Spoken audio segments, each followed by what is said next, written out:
How's it going, everyone? It's me, Mark, and this is Be True Reviews, and welcome to our sixth review of our 20 time project. And the game we are reviewing today is Pirates of the Caribbean Online, a game which has been around for quite a while, shut down by Disney or discontinued and picked up by another game company, and now it's kind of under development. I think it's in beta or alpha. I don't know which one is which, but it's out there, guys. So what is this game? Well, The Legend of the Pirates Caribbean Online is an open-world MMO based off of the movie series, The Pirates of the Caribbean. The goal of the game is to level up your pirate by unlocking more powerful weapons and equipment, as well as different types of ships. PODCO, which is an abbreviation for the game, was originally released in 2007 by Disney and was closed in 2013. Recently, it has been revived by a group of fans and is currently available to play in a release state.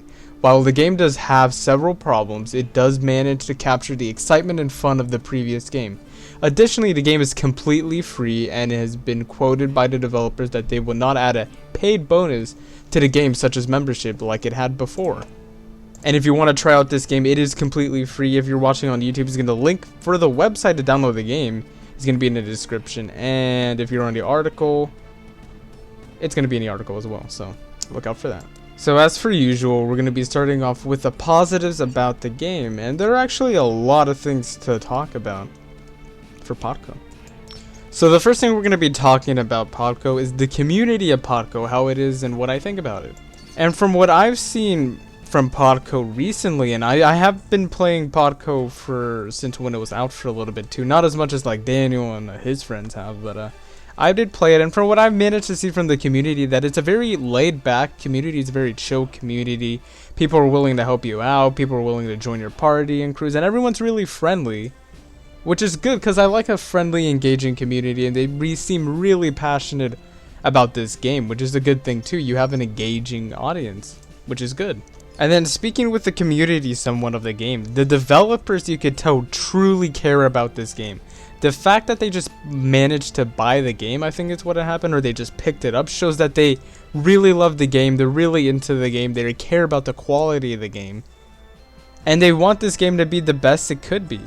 And it shows that there's a dedicated developer team, which is great because they can take feedback from the community, they could give honest input and take feedback and take criticism well, which is great to have in a game, and especially a game under development, which is good to have at least. And then having a dedicated developers will really advance the game. You know that the game is going to be changing a lot. They're going to be adding to the game. They're going to be making what PODCO was back in the day, and that made people play it a lot, which is good to have from a developer team.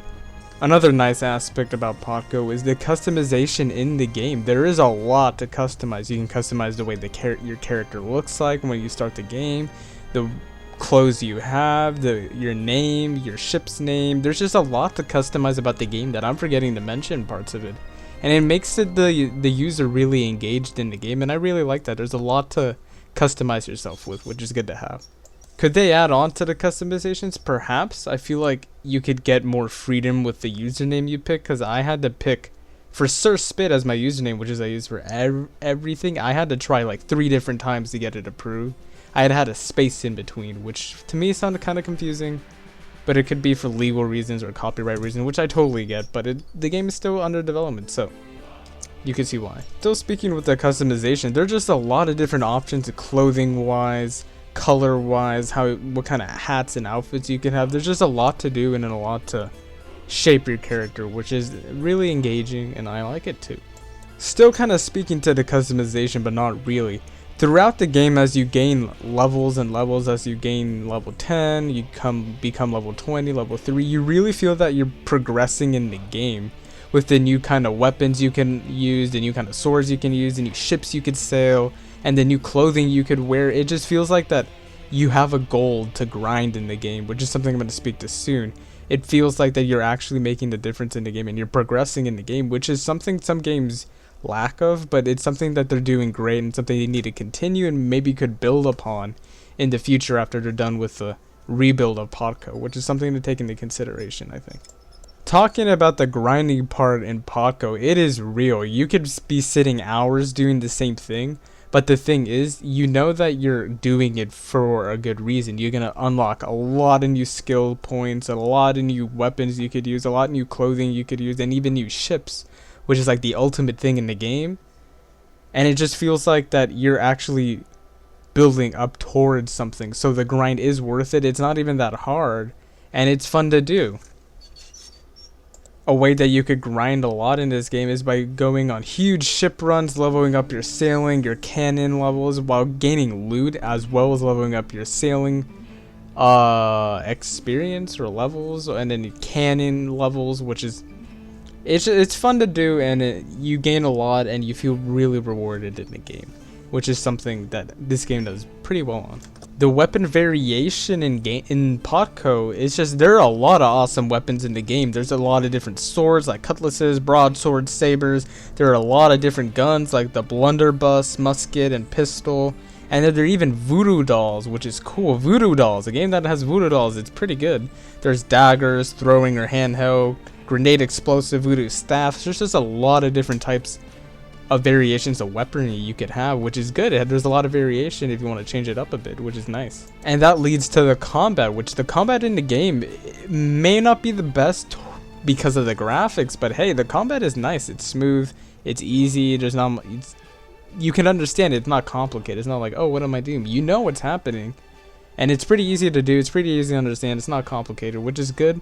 I know it's sort of repetitive, but that's kind of all the combat is to it, which I like. I really like the combat. It's simple. The other aspect of the game, combat-wise, which is probably the biggest part of the game, is sailing. The sailing combat is still awesome. Ship combat is just great. It's probably the only thing that you really look forward in the game, honestly. At least for me, someone who doesn't play it as much. Sailing around, destroying ships, it's just really nice. It's smooth. I mean, a couple bugs and glitches, of course, but overall, it really captures the experience that it had in the original Potco, which is good to have. They're really keeping Potco intact, and it really feels like the old Potco. And maybe they could even build onto the shipping and sailing and stuff like that. But I hear that they're also going to scale down the model size, because right now your ship is like as big as the island on the map, which is not that good, but it could be worked on, and it is being worked on, and it's nice. And that's really all the positives that we could find about Potco in this state. We feel like that it really captures the feel of the old Potco, and they continue to do a great job with the updates and stuff like that. And they're going to be continuing to do more updates about the game, fixing glitches, and maybe even adding more in the game in the near future, even far future, which is good to see. Regarding the neutrals about the game, we couldn't really find any good neutrals to mention or really find any, so we don't really have any neutrals, so we're going to go straight into the improvements or negatives or suggestions that we think the developers should take into consideration. The first thing we're going to mention, and something that the developers can work on, we believe, is the quest variation or the quest quality. There are quests in the game, but the thing is, they're super repetitive, they're boring, and they're pretty much all the same thing. Go ship something, go. Go ship another ship, go. Go ship that ship, go. Go kill 4 things and come back to me. It's just, there's someone, at first it's like, oh, this is kind of cool, but it gets just repetitive and it's somewhat boring, as you could see, or maybe comprehend. I guess a lot of them are from the old Potco, but we feel like they could add more quest variation that mixes it up a little to make it at least a little more interesting and feel like, oh yeah, I want to do the quest. Now it's just like, I stopped doing the quest because there's no point. I just want to go sail around. And now all of them are just like, oh, go sail this, oh, go ship this, oh, do that. It's just really repetitive and boring. And then just a quick side note, a lot of these more like complaints about the game have to do with glitches and bugs, and it's something that the developers can work on, and they are going to work on, I'm pretty sure. It's just really annoying, and I know it's an underdeveloper game, or it's like under development, which is, I guess it gets a pass, but they got to do it soon, because it kind of pisses me off, some of these things. First, when you log onto the application of the loading screen, there's a glitch where it's going to ask you that, oh, you need to go view your email because this is a different location from your signing in, which is not.